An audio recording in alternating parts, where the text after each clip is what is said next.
유성룡의 이야기를 듣고 7계단을 뛰어넘어서 이순신 장군을 임명했던 거. 그거 하나는 참 잘했다는 생각이 듭니다. 예. 그거는 조선 500년 역사에서 가장 훌륭한 인사조치 중에 하나였습니다. 예.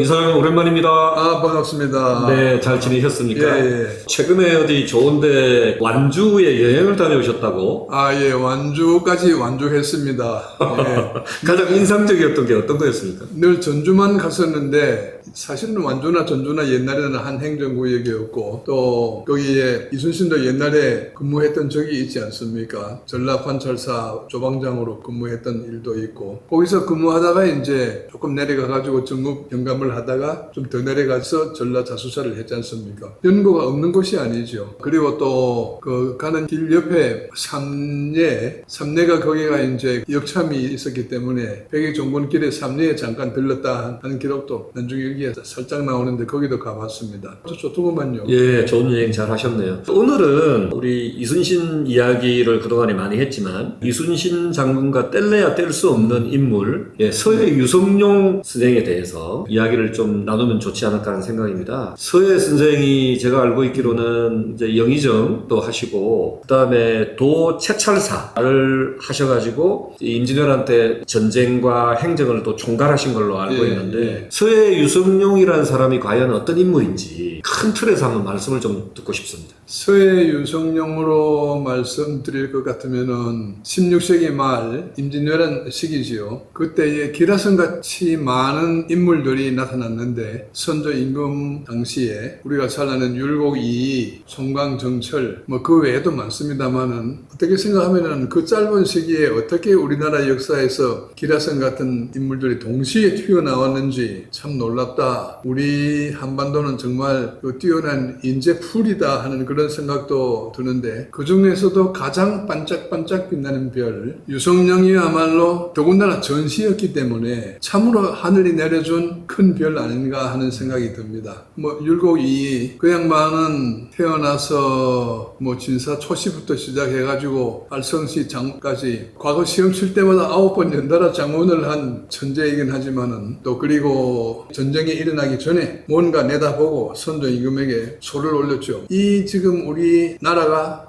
아니다. 준비를 철저히 해가지고 외침을 막을 준비를 해야 된다. 뭐 제가 이야기할 필요도 없이 율곡이 하면은 뭐 우리나라 역사의 최고의 천재이지 않습니까? 그 어머니도 그렇지만은 그리고 송광정철 우리나라 문학사상에서 뺄래야 뺄 수 없는 큰 별. 그러나 제 개인적인 생각으로는 이런 분들보다도 정말 큰 별. 더군다나 이 국난을 맞이한 그런 난세에서 물론 그 당시에 뭐 이율곡은 이미 세상을 떠났기 때문에 논외지만은 정철도 귀양 가서 활동을 못하고 그랬습니다만은 딱 제일 국난의 시기에 꼭 제자리에 있어야 할 분이 바로 어떤 사람이 있어야 되는데 그걸 하늘이 내렸다. 그분이 유성룡이 아닌가 하는 생각이 먼저 듭니다. 네. 원장님도 잘 아시겠지만은 그분이 뭐 이순신보다 한 뭐 3살 먼저 태어나고 한 동네에서 유성룡의 형제, 이순신의 형제들끼리 남산 밑에서 같이 놀고 뭐 그랬을 겁니다. 네, 그랬더라고요. 네네. 그런데 이제 유성룡은 문관의 길, 이순신은 무관의 길을 가면서 갈라졌습니다만은 서로가 이제 인물을 알아보고 그 두 분이 늘 같이 지내지는 않았지만은 아주 밀접하게 전쟁이 끝날 때까지 그러니까 평생 동안 이제 동지로서 지낸 것이죠. 네. 그런데 이제 이순신은 무관이기 때문에 좀 케이스가 다르지만 유성룡은 태어날 때부터 문관의 길을 아예 그 집안 내력상 문관의 길을 걸었고 그러다 보니 워낙 태어날 때부터 신동인데다가 열심히 요새 말로 공부를 열심히 해가지고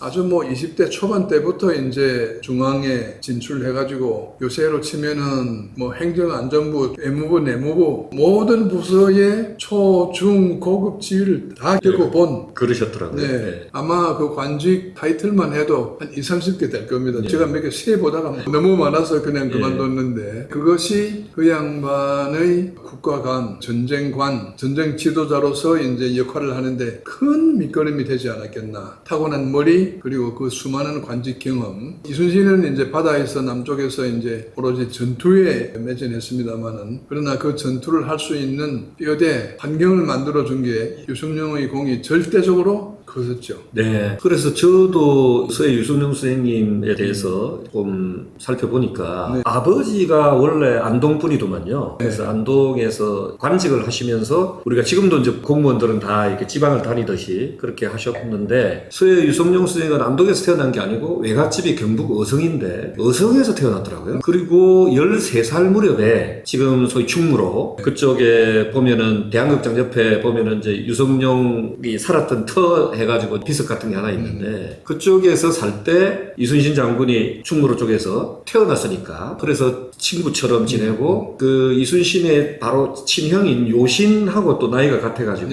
유성룡 선생은 같아서 또 이렇게 친하게 지내면서 이렇게 어릴 때부터 성장을 했는데 정말 보니까 훌륭하고 뛰어난 천재고 나라를 위해서 큰 일을 하신 분인데 제가 여기서 추가로 좀 더 여쭙고 싶은 게 물론 어릴 때 뭐 친하게 이순신하고 지내고 집안끼리 좀 또 형제들끼리 친하게 지낸 건 알고 있는데 그것만 배경이 되어서 이순신 장군을 적극적으로 선조한테 추천을 해가지고 그 전라자수사를 만들지는 않았을 거라고 보거든요. 그래서 이순신하고 지금 유성룡과의 그 어떤 관계 그리고 그런 어떤 개인적인 친분을 떠나서 이순신을 전라자수사로 무려 뭐 7계단인가를 막 뛰어가지고 추천하게 된 배경 이런 것들은 무엇이라고 생각하십니까? 좋은 질문을 했습니다. 이게 유성룡은 전쟁이 나기 전에 임진왜란이 나기 전에 뭔가 불길하다 하는 것을 이미 깨우치고 있었죠. 그 당시에 이미 뭐 이조, 병조, 공조 이쪽 경험을 다 가지고 있었기 때문에 첫째는 이 나라가 이게 지금 나라 살림이 말이 아니다. 평화롭긴 한데 이것이 번영하는 평화가 아니고 궁핍한 평화. 바로 옆에 지금 늑대가 우리를 변형하고 있다. 여기서 눈치도 못 채고 있는데 힘이나 있으면은 모르겠는데 힘도 없다. 그분이 뭐 이율곡하고 썩 사이가 좋지는 않았던 것 같아요. 그런데 어쨌든 이율곡이 이제 많은 소를 올리고 이 나라가 나라이냐 하고 할 때 유성룡이는 더 그걸 절감을 했던 거죠. 그 당시에 제 추측으로는 조선의 인구가 한 500만 정도 되었을 거라고 보고 그 당시에 이제 그 국부의 청량 다니는 화폐 경제 이전에 그냥 실물 경제로 볼 때 쌀 생산량 그 당시에 조선의 쌀 생산량이 한 500만 석 정도로 됐을 겁니다. 근데 조세 수입이 얼마냐? 한 60만 석. 그걸 가지고 조정래 공무원들에게 급료도 주고 군대도 키우고 뭘 해야 되는데 이거는 뭐 말이 안 되는 숫자지요. 60만 석이라는 게 뭡니까? 나중에 명나라에서 이제 우리나라를 도우러 군대를 보냈을 때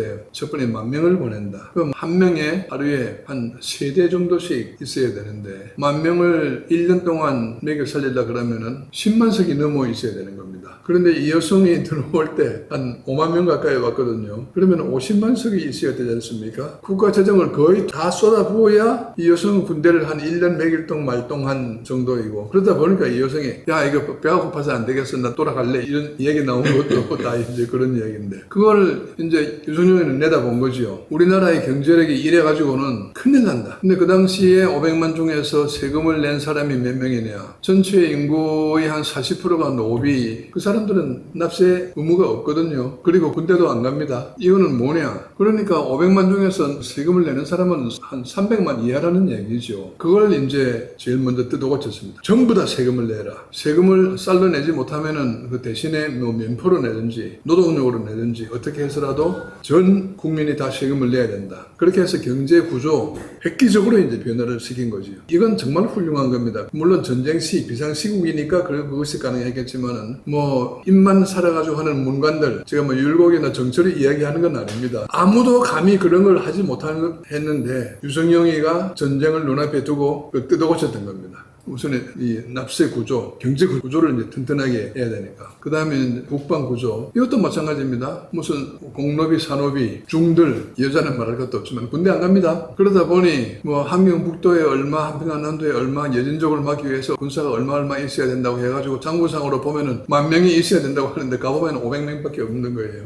뭐 전부 그런 식이었습니다. 이거를 또 뜯어 고쳤어요. 하여튼 남자로서 사지가 멀쩡한 사람은 전부 군대 간다. 양반 아들도 간다. 중도 간다. 실제로 이제 성병, 의병들이 많이 일어났지 않습니까? 그렇게 해가지고 병력 자원을 전 국민으로부터 이렇게 보충할 수 있는 토대를 만들어 놨죠. 그 바탕 위에서 이순신을 위시한 많은 사람들이 싸울 수 있었거든요. 만약에 유성룡 같이 지혜가 있고 의지도 있고 용기도 있고 또 왕을 설득할 수 있는 능력이 있는 그런 사람이 없었다 그러면은 이거는 이야기가 완전히 달라집니다. 근데 어쨌든 지금 이사장님 말씀을 들어보면 그 어떤 미래를 대비한 경제적인 토대, 그 다음에 그걸 바탕으로 하는 군사적인 토대를 확실하게 구축하는 과정에서 평소 때 지인으로 알고 있던 뛰어난 무신인 이순신 장군을 전라 자수사로 적극적으로 추천했다. 이렇게 보시면 되겠네요. 그렇죠. 네. 이순신 또 권율도 추천해가지고 저 북쪽 방어를 맡겼고요. 사전 준비 물론 더 일찍 더 철저하게 했으면 더 좋았겠지만은 또 그 양반의 자리가 그때는 다른 직책에 있었고 그 무렵에 지금 말씀하신 그 무렵에 이제 우의정 자리에 있었기 때문에 네. 그나마 이제 그런 거를 실천할 수가 있었죠. 반대 의견이 많았지만은 또 그리고 선조 임금의 10년 선배지 않습니까? 또 10년 동안 선조를 가르친 가정교사였거든요. 선조도 유성룡이한테는 깜빡합니다. 다른 사람이 뭐 악담을 해도 아니 우리 선생님 그랬을 리 없어. 거의 뭐 하여튼 이렇게 빠져 있었기 때문에 그렇기 때문에 더욱 이제 그걸 효율적으로 행정 집행을 할 수 있었죠. 예. 그런 점에서는 참 선조와 유성룡이 한 짝꿍이 된 거는 참 다행이었습니다. 그래서 저는 보니까 우리 선조 임금이 이 리더십이라든지 이런 부분에 있어서 아쉬운 부분들이 많이 있거든요. 그리고 심지어는 뭐 몽진에서 압록강을 건널까 말까까지 고민을 하고 하는데 그것도 막은 사람이 사실 유성룡이지 맞습니다. 않습니까? 예. 그런 걸로 놓고 봤을 때 아쉬운 부분이 많은 선조지만 유성룡의 이야기를 듣고 7계단을 뛰어넘어서 이순신 장군을 임명했던 거 그거 하나는 참 잘했다는 생각이 듭니다. 예. 그거는 조선 500년 역사에서 가장 훌륭한 인사조치 중에 하나였습니다. 예, 그리고 어쨌든 흉볼게 많은 선조 임금이지만 그나마 그 부분을 우리가 칭찬해주면서 예, 오늘은 마무리하도록 하겠습니다. 수고하셨습니다. 네, 감사합니다.